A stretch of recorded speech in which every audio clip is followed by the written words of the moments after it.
A ceia, ela é uma parte do culto, é a mais antiga parte do culto, na verdade, que nós preservamos até hoje. E a ceia é a única parte que, não importa em que igreja cristã do mundo você for, vai ter. Pode ter de um pouquinho diferente, alguma coisa alterada, mas isso vai ter. Você pode encontrar igrejas que não tem música, você pode encontrar igrejas que não tem pregação no formato que a gente tem aqui, você pode encontrar igrejas que não tem estrutura do jeito que a gente tem aqui, mas uma coisa que você não vai encontrar, não só hoje no mundo, mas ao longo dos 2000 anos de história da igreja, é uma igreja em que não tem ceia, em que esse momento ele não é feito. Então, de certa forma, a ceia ela é uma parte que conecta todos os cristãos na história humana e na face da terra ao mesmo tempo. E muitas vezes, por conta das diferentes entendimentos ou interpretações, a gente corre o risco de perder ou entender errado, ou ao participar, perder alguns elementos importantes da ceia. E eu queria que hoje a gente refletisse especificamente sobre isso. O que é que a ceia faz para a gente? O que é que isso significa para a gente? O que é que nós precisamos, a partir da ceia, ou da cerimônia da ceia, ou da liturgia da ceia, desenvolver para a vida da gente, ou aprender, ou gerar em nós? Então hoje a gente vai refletir especificamente sobre isso. Jesus ele mandou fazer a ceia, mas ele não deu muitos detalhes para a gente sobre a ceia. Basicamente, os detalhes que Jesus trouxe para nós dentro da ceia é que nós faríamos isso com o pão e com o suco de uva, porque eram os elementos que estavam na frente dele no momento em que ele instituiu a ceia. Embora ele tivesse outros elementos, ele tinha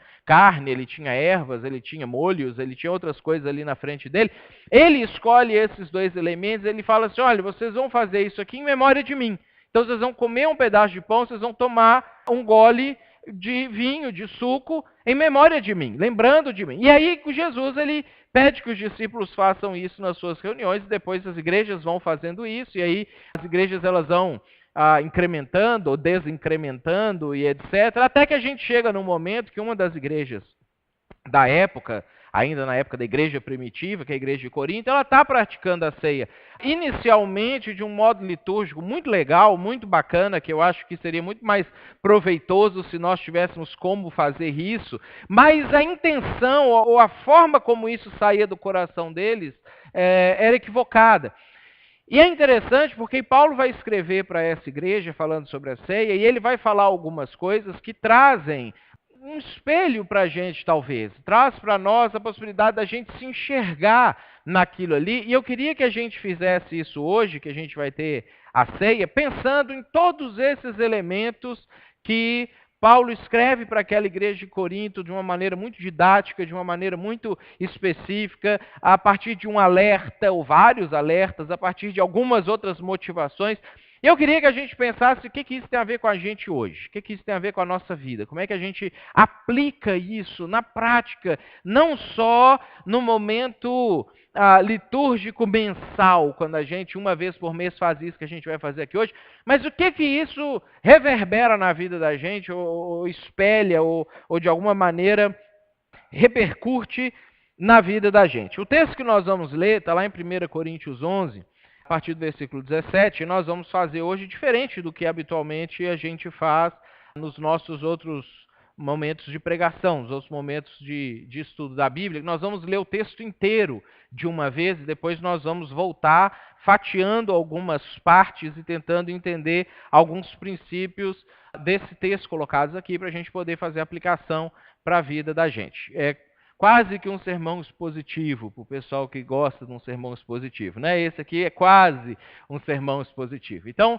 1 Coríntios capítulo 11, a partir do versículo 17, só um contexto, antes da gente entrar nessa passagem. Paulo escreve essa carta para essa igreja, porque a igreja estava passando por alguns problemas muito sérios. Era uma igreja que tinha crescido muito naquela época, era uma igreja importante na região onde ela estava situada, mas era uma igreja meio descontrolada doutrinariamente, era uma igreja que não tinha necessariamente aprendido Eles eram muito confusos, biblicamente, doutrinariamente, de entender o que é, o que não é. A gente tinha quase que 4 denominações diferentes reunindo no mesmo lugar. E aí, hoje a gente consegue fazer essas separações, né? A gente reúne, cada denominação reúne no seu espaço, a gente não fica brigando, porque aí cada um está na sua. Agora, quando eles estavam nesse iniciozinho, as 4 estavam no mesmo lugar. E óbvio que isso gerava uma confusão terrível, porque eles ficavam discutindo doutrina, discutindo teologia,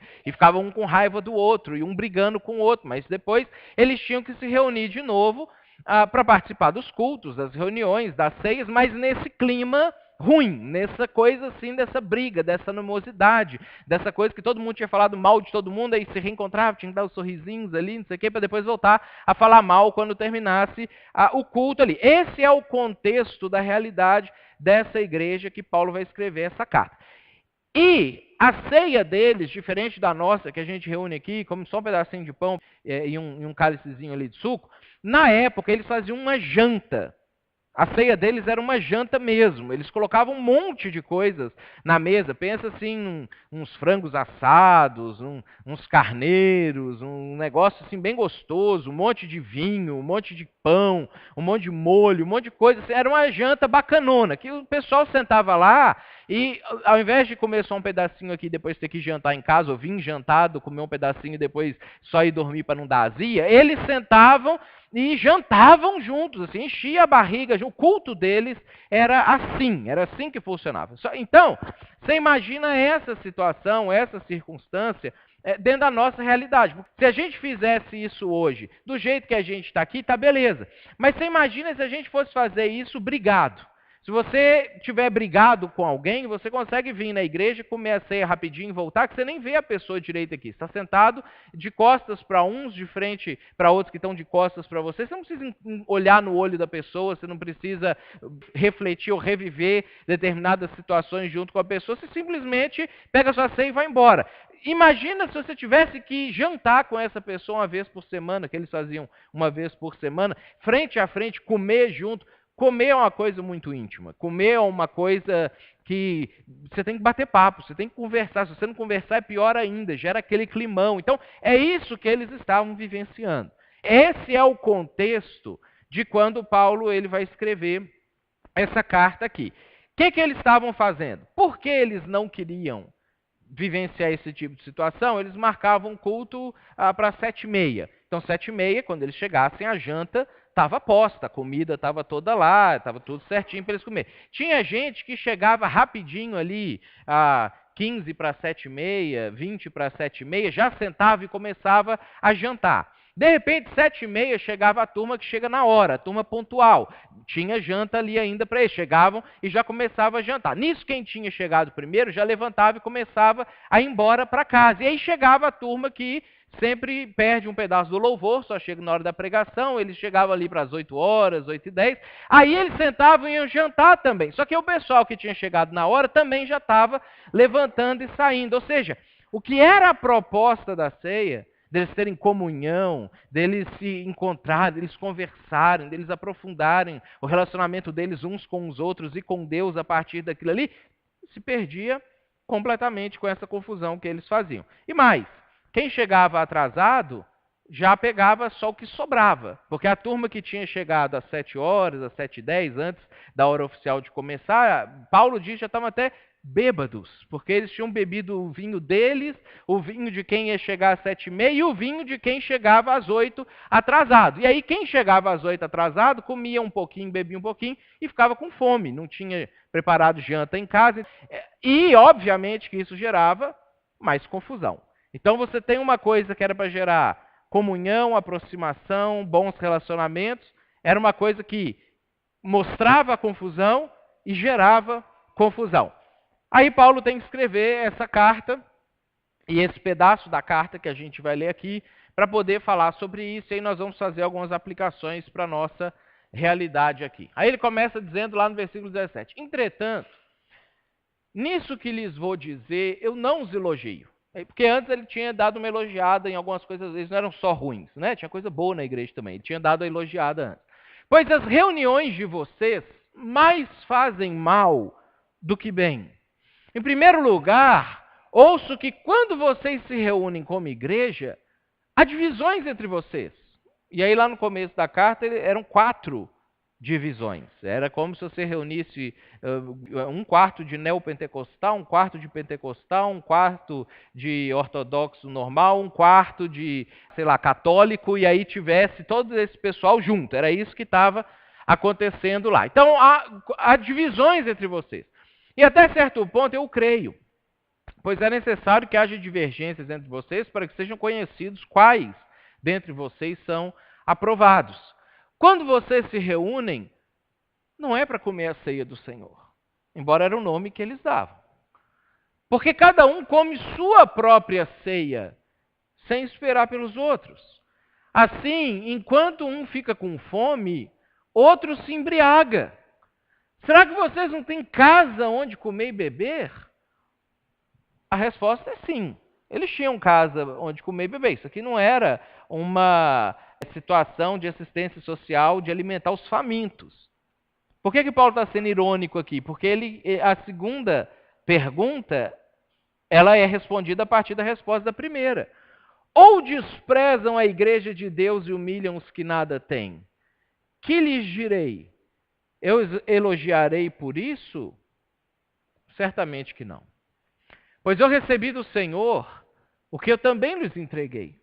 Ou seja, isso que a gente está fazendo não é um negócio que eu inventei da minha cabeça para vocês. Eu recebi de Jesus. E eu ensinei para vocês o que Jesus ensinou para mim. Ou seja, não é a minha ceia, é a de Jesus. O Senhor Jesus, na noite que foi traído, ele tomou o pão e, tendo dado graças, partiu e disse: isso é o meu corpo, que é dado em favor de vocês. Façam isso em memória de mim. Da mesma forma, depois da ceia, ele tomou o cálice e disse: esse cálice é a nova aliança no meu sangue. Façam isso sempre que o beberem em memória de mim. Aí Paulo volta a falar: por quê que isso foi instituído? Sempre que comerem deste pão e beberem deste cálice, vocês anunciam a morte do Senhor até que ele venha. Ou seja, tem um porquê disso muito mais profundo do que comer.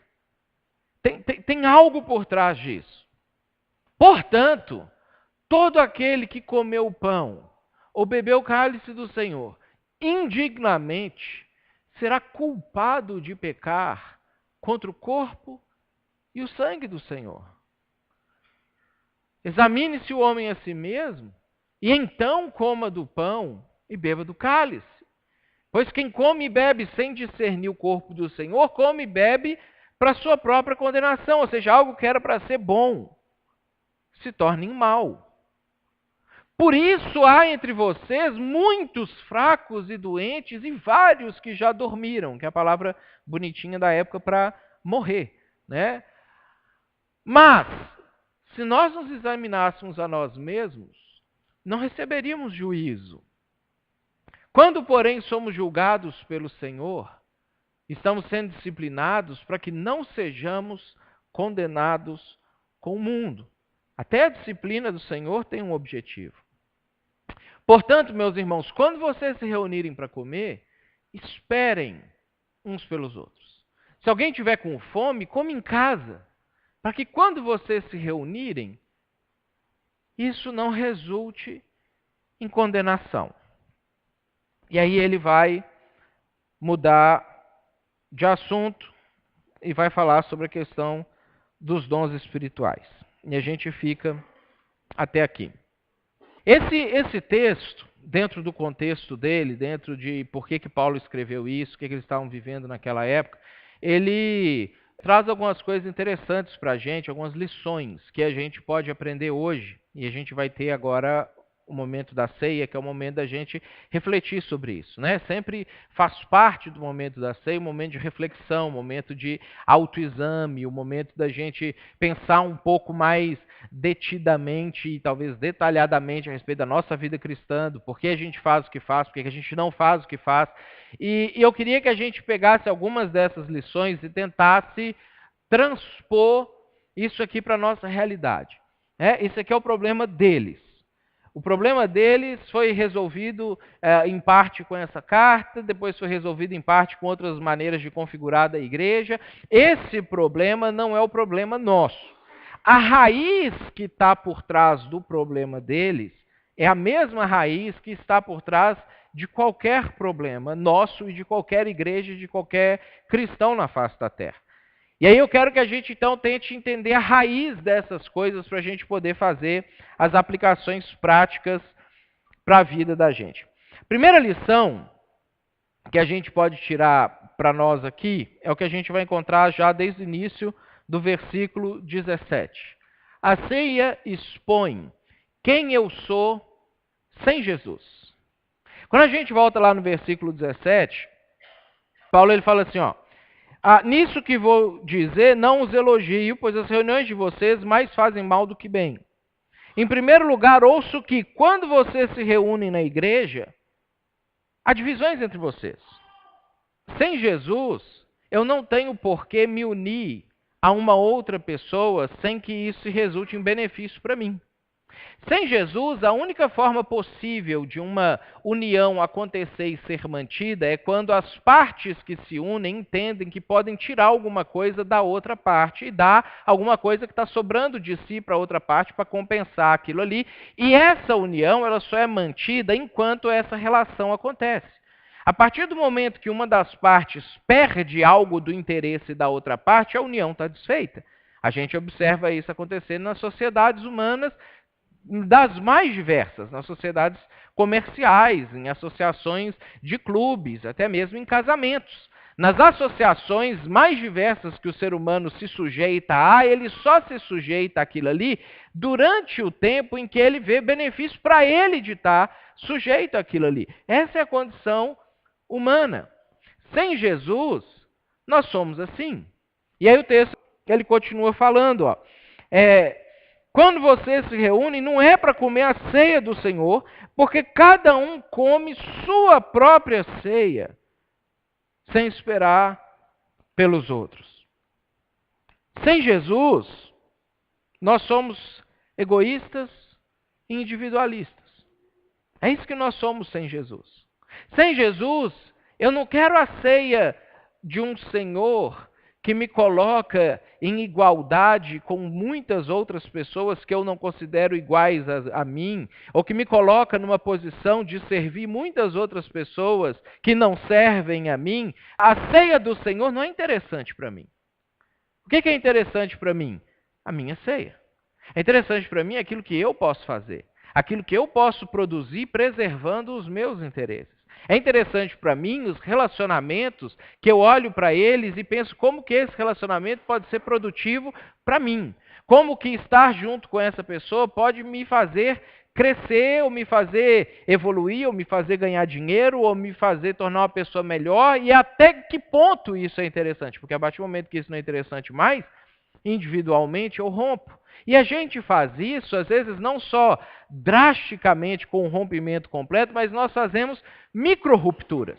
Por exemplo, quando a gente observa a nossa situação no mercado de trabalho, você contribui dentro da sua empresa, normalmente, habitualmente, no limite daquilo que você imagina, que você não vai perder o seu emprego se você fizer só até aquilo ali e vai ganhar o dinheiro que você precisa ganhar fazendo aquilo ali. A partir do momento que você tem que fazer, sei lá, uma hora extra para o bem da empresa, você não bobagem um negócio desse. Eu até faço, mas eu cobro na justiça depois. Né? A partir do momento que você tem que cobrir o espaço de alguém que ganha mais que você, que tem uma função maior que a sua dentro da empresa, e a pessoa, sei lá, adoeceu, teve algum problema, e eles chamam você para cobrir o espaço daquela pessoa, mas eles não vão te dar o mesmo salário daquela pessoa. De jeito nenhum. Posso até fazer, mas eu vou cobrar isso na Justiça do Trabalho depois. Por quê? Porque a sua relação de trabalho ela é uma relação de interesse. Enquanto o chefe, ou a empresa, ou o órgão público, ele fornece para você aquilo que você precisa, você fornece para ele o mínimo possível que você pode oferecer para manter aquilo que você está recebendo. Essa é a forma normal de nós nos relacionarmos em diversas situações humanas onde os interesses nossos eles são preservados em primeiro lugar. Sem Jesus nós somos assim. Como é que eu vou fazer sem Jesus para viver em comunidade e para servir pessoas e para fazer coisas que eu não vou ganhar absolutamente nada com isso? Pelo contrário, eu provavelmente vou perder fazendo isso. Isso era o que eles estavam enfrentando na igreja lá. E isso é o que às vezes a gente enfrenta nos nossos relacionamentos, e isso é o que a gente enfrenta às vezes até mesmo como igreja. Porque como igreja, quando a gente tem que fazer coisas juntos, quando todo mundo tem que pegar junto para fazer um negócio, para chegar até lá, habitualmente grita dentro de nós no momento em que continuar fazendo aquilo que se comprometeu em continuar fazendo vai conflitar com um outro interesse. Vai conflitar com alguma coisa que vai prejudicar você pessoalmente se você continuar fazendo aquilo ali. E o que é a nossa atitude normal? A gente para. É isso que normalmente a gente faz. Porque sem Jesus a gente é assim. E quando a gente aceita Jesus, infelizmente, Jesus não entra 100% na vida da gente e muda a gente 100% de uma vez. A mudança começa a acontecer progressivamente.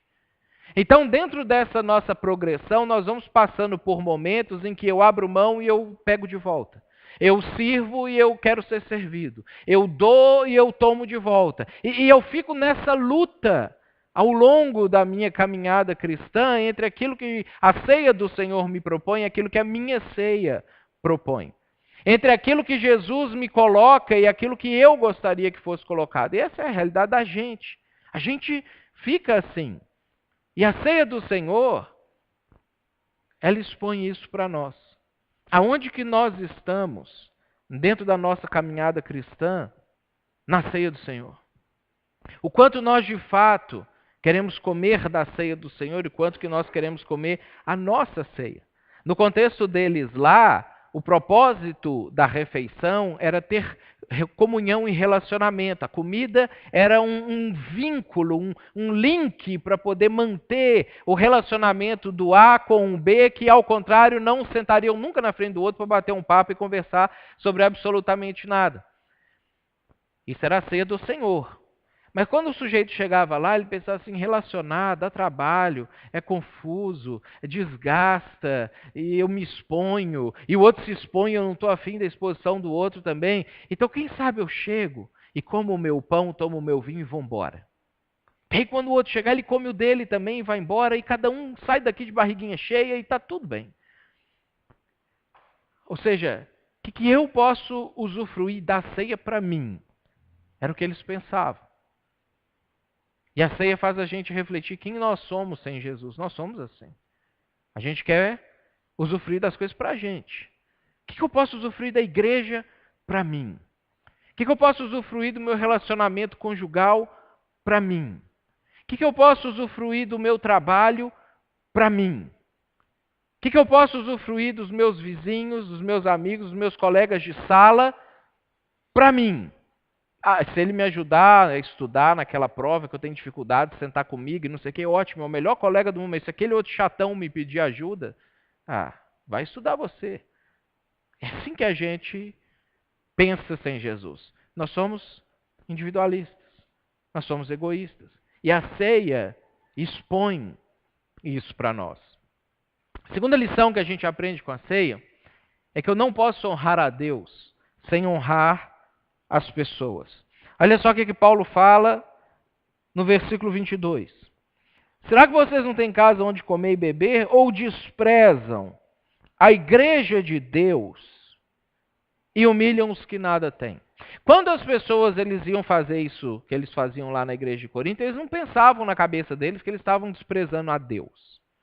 Na cabeça deles, eles estavam desprezando pessoas que eles não queriam se relacionar com elas. Eles pensavam, não, eu estou cultuando a Deus.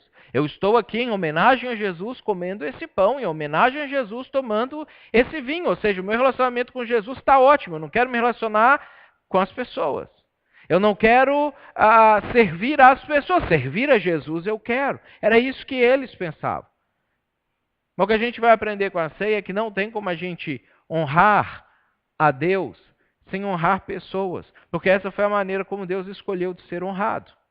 A forma como Deus escolheu de ser honrado durante a nossa vida terrena aqui na Terra é através da vida das pessoas. E a gente aprende isso na Bíblia inteira. O tempo inteiro Deus está falando assim, não, quando você fizer para Ele é que você está fazendo para mim. Quando você estiver servindo a Ele é que você está... Não, mas eu quero servir você, Deus. É quando você faz com Ele. Quando você senta com ela. Quando você ajuda aquela pessoa lá. Quando você participa da vida daquela outra pessoa ali, é que você está fazendo para mim. Não tem como a gente honrar a Deus sem honrar as pessoas. João vai falar sobre isso na sua primeira carta, quando ele diz, como é que você diz que você ama Deus? Que você não vê, se você não consegue amar uma pessoa que você vê. E aí, às vezes, a resposta que a gente gostaria de dar para João é justamente por isso. Né? Se eu visse Deus, eu parava de amar ele também. O problema é quando eu vejo as pessoas, eu não quero amar as pessoas mais. Quando eu contato as pessoas, eu não quero amar as pessoas mais. Quando a pessoa me demanda um negócio, não é só uma ideia. Por que muita gente ama a Deus e adora a Deus? Porque Deus é uma ideia. Deus assim, é uma ideia legal, de alguém que criou as coisas, tem o controle das coisas. Se você tem problemas, você fala para ele, ele ajuda você, ele te dá uma força interior bacana que ajuda. É uma ideia. Ele não exige muita coisa de você, ele não é chato, ele não é inconveniente, ele não aparece no momento que você não queria que ele aparecesse, inclusive porque Deus, ele é acessado quando você quer acessar ele. Não tem nada para fazer, vou orar. Beleza, mas você não está cheio de coisa para fazer e Deus aparece e fala, vamos conversar? Deus não faz isso. Por isso que às vezes é fácil amar a Deus. O problema é que pessoas fazem isso. Pessoas aparecem nos momentos em que a gente tinha outros planos para a vida da gente. E aí é difícil amar pessoas. Porque a gente vê pessoas. Só que João ele fala assim, não tem como. Porque Deus ele vê isso e ele sabe como você agiria com ele se ele aparecesse pessoalmente para você a partir do jeito que você trata as outras pessoas. Então quando você trata as outras pessoas do jeito A, Deus sabe que você também o trataria do jeito A se ele aparecesse para você. Se o jeito A é bom, Deus fica muito feliz. Se o jeito A é ruim, porque Deus sabe que é daquele jeito que você seria. Não tem como honrar Deus sem honrar pessoas. E isso que a ceia ensina pra gente. Não tem como cultuar a Deus sem relacionar com as pessoas. Sem ter comunhão com as pessoas, sem conviver com as pessoas, sem servir as pessoas. É precisamente dessa forma que a gente consegue honrar a Deus. Terceira lição que a gente tem a partir da ceia é que essa é a mensagem mais importante da história. Olha o que fala aqui no versículo 23. Paulo ele diz o seguinte: eu recebi do Senhor que também lhes entreguei, que o Senhor Jesus, na noite que foi traído, ele tomou o pão, e tendo dado graças, partiu e disse, esse é o meu corpo que é dado em favor de vocês. Eu não estou morrendo por mim, eu não estou morrendo pelo que eu fiz, eu não estou morrendo pelos meus pecados, pelos meus erros, porque eu fiz uma rebelião contra o Império Romano. Não. Isso é em favor de vocês. Por que essa mensagem é importante? Porque essa mensagem diz que eu preciso disso. Essa mensagem diz que eu me coloquei numa situação que se Jesus não morresse por mim, eu não conseguia sair dela mais. Eu me coloquei numa situação de condenação tal, de perdição tal, de depravação tal, que se não fosse o sacrifício de um inocente por mim, eu jamais sairia dessa situação, porque eu não sou bom. Eu não sou um cara legal. Eu não sou um cara correto de mim. Eu não sou uma pessoa que consigo, pelas minhas próprias descobertas intelectuais, chegar no caminho da verdade, entrar nele e viver nele. De mim, eu sou terrível. Por isso que essa mensagem é importante, porque ela diz assim, você é para o inferno, cara. Você ia ficar eternamente sofrendo, afastado de Deus, como consequência das decisões que você toma na sua vida. Mas aí Jesus fala, esse é o corpo que é dado por vocês. E o texto continua, ó. Da mesma forma, depois da ceia, ele tomou o cálice e disse, esse cálice é a nova aliança no meu sangue. Por que nova aliança? Porque a gente rompeu a velha aliança. A gente rompeu a aliança anterior. Deus fez um acordo com a gente quebrou o acordo. E Deus, por sua infinita misericórdia e amor, ele vem e fala assim, então vamos tentar de novo. Então vamos fazer outro acordo, já que vocês não deram conta de cumprir o primeiro, ao invés de eu falar, bom, já que vocês quebraram, sai para lá, eu vou fazer outros seres aqui. Não, vamos tentar mais uma vez. É isso que o sangue significa. Vou dar mais uma chance para vocês. Por isso essa mensagem é importante, porque ela diz que, mesmo eu não tendo dado conta de fazer da primeira vez, Deus deixa eu fazer de novo. E às vezes esse de novo é muitos de novos. Ele continua falando, façam isso sempre que beberem em memória de mim. E aí Paulo continua, porque sempre que comerem esse pão e beberem desse cálice, vocês anunciam a morte do Senhor até que ele venha. A ceia é a mensagem mais importante da história porque ela conta que eu estava perdido, que eu não tinha absolutamente nada que eu podia fazer em relação à minha condição, e que Deus me amou tanto que Ele encarna, Ele vem aqui na terra, Ele vive a minha vida sem cometer nenhum pecado, nenhum erro, nenhum equívoco, morre, estende esse amor para mim, essa morte para mim, diz agora você pode viver a vida que eu merecia viver, porque eu morri a morte que você merecia morrer, e Ele ressuscita, porque Ele vence o pecado, Ele derrota o pecado e consequentemente os seus efeitos, que o maior deles é a morte. Mas a ceia diz para a gente que Jesus vai voltar também. Você sabe por que essa mensagem é importante? Porque nós muitas vezes corremos o risco de viver uma parte do Evangelho ao longo da vida da gente. A gente vive como se Jesus tivesse morrido por nós, mas a gente não vive como se Jesus fosse voltar. E quando Jesus ele faz isso, ele diz para os discípulos, isso aqui é para vocês lembrarem da minha morte até que eu volte. Até que eu venha. Isso aqui é para vocês entenderem que vocês fazem parte da história da salvação do planeta. E que vocês estão no meio disso. E isso não acabou lá atrás. Isso está se desenvolvendo e isso tem uma conclusão. Vivam de acordo com isso.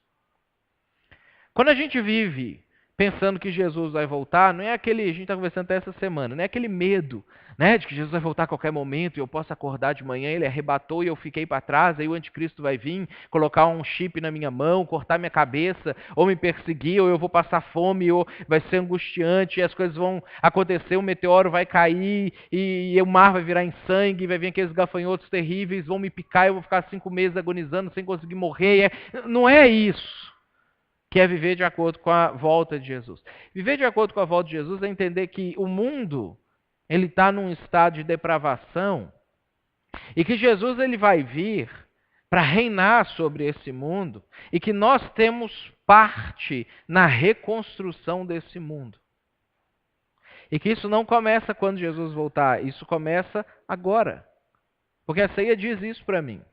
A ceia diz para mim que eu começo a ser restaurado com a mensagem do Evangelho e eu preciso viver para restaurar todas as coisas com a mensagem do Evangelho, até que ele venha.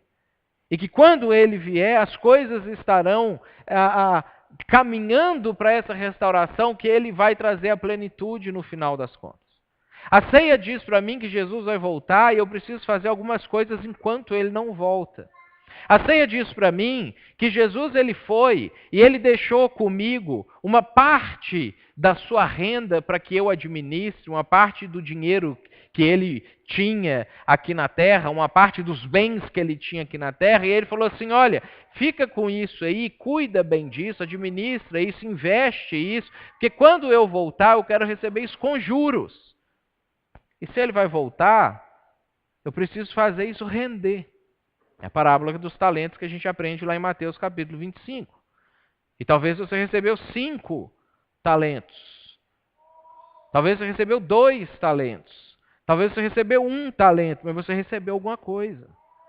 E quando você vive como se Jesus fosse voltar, você pega isso que você recebeu quando ele veio e você usa para que isso se multiplique, para quando ele voltar, ele pegar de volta aquilo que é dele, com juros e correção. Então a ceia me mostra que essa é a mensagem mais importante da história, porque isso define a minha vida. Define o que eu vou fazer amanhã quando eu acordar. Define o que eu vou fazer no próximo ano. Define como que eu tenho que fazer as escolhas que eu vou ter diante de mim ao longo da minha vida. Define aonde eu vou ter que trabalhar. Define o que eu vou estudar. Define o que eu vou fazer com aquilo que eu estudei e com aquilo que eu estou trabalhando. Define qual é o meu papel dentro da igreja, qual é o meu papel na minha família, qual é o meu papel entre os meus vizinhos, na minha comunidade, na minha faculdade, no meu trabalho. E qual que é o meu papel em países que eu nem estou ainda. E que eu preciso chegar lá de alguma forma. se não diretamente, investir na vida de alguém para ir. Essa mensagem define toda a vida da gente. A outra lição que a gente aprende com a ceia é que eu sou responsável por isso. Olha só o que diz o versículo 27. Portanto, todo aquele que comeu o pão ou bebeu o cálice do Senhor indignamente será culpado de pecar contra o corpo e contra o sangue do Senhor. Muitos séculos, talvez, por conta de uma interpretação errada da Igreja Católica que veio para dentro da Igreja Evangélica, esse versículo foi interpretado da seguinte forma: se você cometeu pecados essa semana e não conseguiu pedir perdão até o dia da ceia, não coma a ceia. Peça perdão e no próximo ceia do próximo mês você participa. Isso faz com que as pessoas às vezes decidam, não, hoje eu não vou participar da ceia porque eu estou em pecado. Não é isso que o texto está dizendo. O texto não está dizendo se você pecou hoje ou não. Ele não está falando se você pecou essa semana ou não.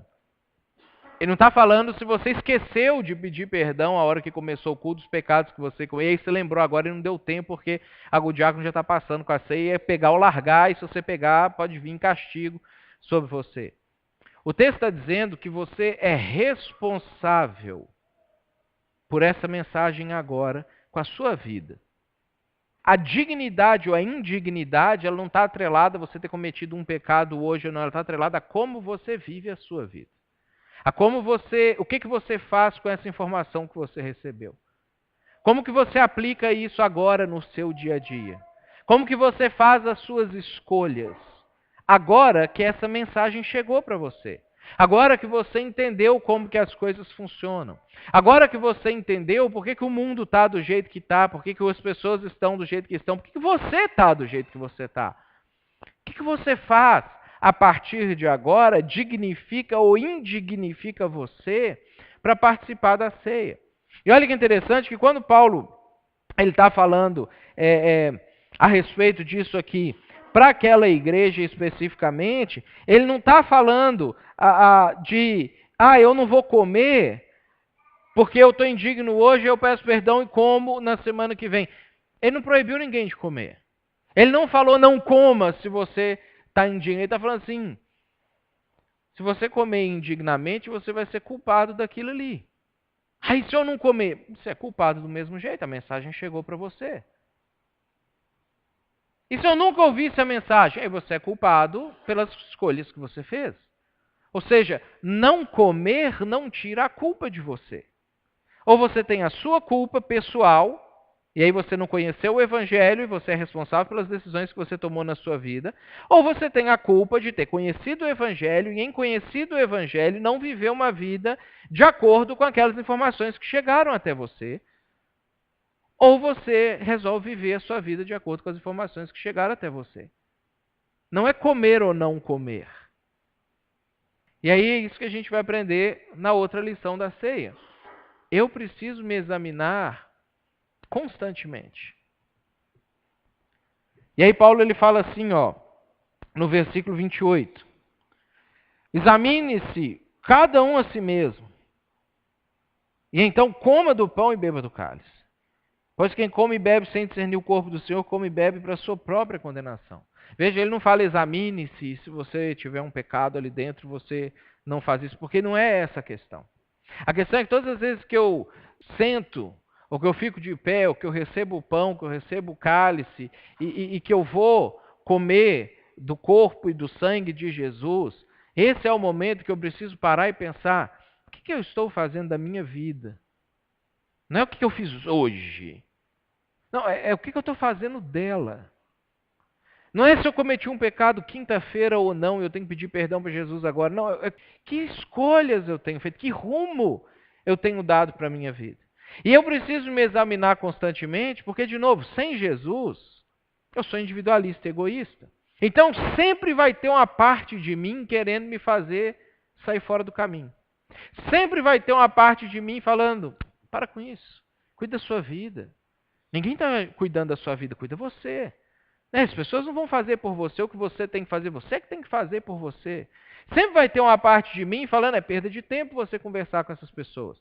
É perda de tempo você gastar tempo com elas. É perda de tempo você se relacionar com pessoas que não vão acrescentar materialmente, financeiramente na sua vida nesse momento. Por isso eu preciso examinar-me a mim mesmo. Porque todos os meses, todas as semanas, todos os anos, eu tomo decisões na minha vida que, se eu continuar nelas, elas vão me afastar de Jesus. Eu tomo decisões na minha vida que, se eu continuar nelas, elas vão me fazer indigno do corpo e do sangue de Jesus.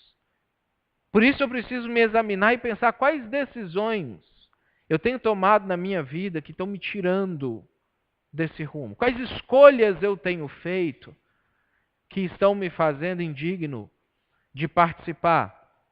E isso precisa ser feito constantemente. Não é uma decisão que você toma quando você aceita Jesus uma vez na sua vida. Não é uma decisão quando você toma, quando um dia assim muito especial, você cai em si de uma coisa específica e você fala, a partir de hoje eu mudo isso aqui na minha vida. Não. Você vai precisar fazer isso o resto da sua vida. Constantemente. E a ceia me traz isso. De que eu não estou acabado, eu não estou pronto. E que eu me saboto. E que eu vou tentar me sabotar. Eu vou tentar fazer coisas para me afastar de Jesus. E eu preciso descobrir onde é que essas coisas estão para reorganizar, redirecionar, tomar posições firmes na minha vida. Para que eu seja digno de participar da ceia do Senhor. Outra lição que a gente aprende é que existem consequências ruins por viver em desacordo. Olha só o que ele fala para a gente no versículo 30. Por isso, há entre vocês muitos fracos e doentes, e vários já dormiram. Mas se nós tivéssemos o cuidado de examinar nós mesmos, não receberíamos juízo. Quando, porém, somos julgados pelo Senhor, estamos sendo disciplinados, para que não sejamos condenados com o mundo. É difícil da gente pegar esse texto e fazer uma aplicação direta, genérica. Porque existem doenças e mazelas na vida da gente que acontecem porque você apertou a mão de uma pessoa que estava com um vírus ou com uma bactéria e não lavou e colocou no rosto e a bactéria entrou e é a coisa natural da vida. Você vai adoecer ao longo da sua vida. Um dia você vai morrer. Por mais santo e justo que você seja na face da terra, um dia você vai morrer. Existem situações que acontecem na vida da gente porque a gente descuida. Agora, existem situações que acontecem na vida da gente que são disciplinas do Senhor. Que é Deus tentando acordar a gente. Tentando fazer a gente perceber, olha o que você está fazendo com a sua vida. Olha o rumo que você está dando. Olha onde vai dar se você continuar fazendo isso aqui. E a ceia é um momento em que a gente precisa parar e tentar discernir das coisas ruins que estão acontecendo na minha vida, quais delas são do curso natural da vida e quais delas são disciplinas que Deus está colocando sobre mim, tentando me fazer acordar para alguma coisa. Porque a Bíblia diz que Deus nos disciplina porque nos ama. Porque Ele não quer que a gente colha o resultado total de tudo de errado que a gente faz no dia que não der tempo de arrepender mais por aquilo que a gente fez. Porque o desejo de Deus é que a gente não colhe absolutamente nada de ruim daquilo que a gente plantou. Deus não gosta daquele versículo que diz que aquilo que se planta se colhe. Por isso que ele resolveu colher no lugar da gente. Só que para que ele colha no lugar da gente, a gente precisa plantar algumas outras coisas. A gente precisa tomar algumas outras decisões. E muitas vezes ele pega daquela nossa safra de coisa ruim que a gente plantou, que ele colheu, por isso que ele morreu, e ele dá uma para a gente. Ele pega assim, de todo aquele milharal que você plantou, ele dá um milho para você. Aí você sofre com aquele milho. Você fala assim, nossa, que desgraça aconteceu na minha vida. Minha vida perdeu o sentido. Não gosto mais de viver. Um milho. Que ele deu para você pensar, por que eu colhi esse milho? O que eu fiz para colher isso? Para que você não precise colher o milharal todo no fim da vida, quando você não tiver mais opção de se arrepender. Quais das coisas ruins que acontecem na sua vida? É Deus tentando alertar você para as decisões ruins que você está tomando na sua vida. E a última coisa que a gente aprende com a ceia é que eu preciso fazer algo concreto. Olha só que interessante. Depois que Paulo faz toda essa construção com o pessoal aqui, que vocês estão fazendo isso, fazendo aquilo, não sei o que, não faça, vai comer o sangue indignamente, isso vai ser ruim para vocês, examine-se a si mesmo, sei o que. Ele traz uma série de questões de autorreflexão, de pensamentos, de decisões e tudo, e aí ele dá um exemplo concreto. Ele fala assim, bom, como é que a gente resolve esse problema específico que a gente está tratando dele aqui? Aí ele diz aqui, no versículo 33, portanto, meus irmãos, ou seja, a conclusão de tudo isso aqui que eu falei, que por 2000 ou mais anos na história as pessoas vão ficar lendo e relendo e revivendo e não sei o que, não sei o que, toda essa tratado teológico que eu escrevi aqui para vocês, tem uma conclusão. Portanto, meus irmãos, quando vocês se reunirem para comer, esperem uns pelos outros e se tiver com fome, come em casa. Solução prática. Porque todas as coisas erradas que a gente faz na vida, todas as decisões ruins que a gente faz na vida, existe uma solução prática e fácil, oposta a ela, que a gente precisa tomar ou a gente pode tomar. No caso deles, qual que era a solução? Come em casa, você não chega com fome, você espera o seu irmão. Isso vai resolver todo o problema de falta de comunhão que eles tinham? Não. Vai resolver o primeiro. Porque agora você vai ficar sentado com ele. Você fugia dele, agora você vai sentar junto com ele. E você vai poder comer com ele. E aí o segundo passo a gente vê depois. O segundo passo, você bate um papo com ele. No terceiro passo, você abre mão dessa discussão doutrinária boba que você está aí, que não leva ninguém a lugar nenhum. Ele abre a mão da dele também e vocês ficam amigos juntos aí. Aí o quarto passo você descobre que quando você vive em comunhão, você ganha muito mais na sua vida do que quando você vive sozinho. Porque quando Jesus manda a gente viver em comunhão, isso não foi um castigo que ele pôs para a gente. Porque ele criou a gente assim, ele sabe que é mais saudável para a gente viver assim. Mas o primeiro passo, antes de ir para a ceia, janta, vai com o estômago forrado, lá você come só um pedacinho de pão, toma só um golezinho do vinho e fica junto com o seu irmão ali. Passa um tempo com ele. Quais são as coisas práticas, simples, que você pode fazer na sua vida hoje para resolver o seu problema de individualismo, o seu problema de egoísmo, ou o seu problema que quando você olha para o momento da ceia, você descobre, puxa, sem Jesus eu sou assim. Sem Jesus, essa é a minha condição. Sem Jesus, essa é a minha situação. O que de prático você pode fazer? E aí Paulo ele ensina para a gente que a gente deve examinar a gente mesmo. Então nós vamos tirar agora um minutinho para a gente ter esse momento de reflexão, de autoexame, de você olhar para dentro de você e você descobrir o que é que você é sem Jesus. Sem Jesus eu sou assim. E por causa de Jesus eu posso ser de outra forma. O que é isso? O que é essa coisa que você pode colocar, você pode preencher essa lacuna? Eu queria que você examinasse a você mesmo nesse momento e falasse com Deus. Talvez colocasse para Ele uma decisão concreta, simples, tipo essa: eu posso jantar antes de ir para o culto. Parece até bobagem, mas ia resolver o problema, o primeiro passo para resolver o problema deles lá naquela época. Talvez é uma coisa muito simples, que você pode colocar em prática que vai resolver o seu problema.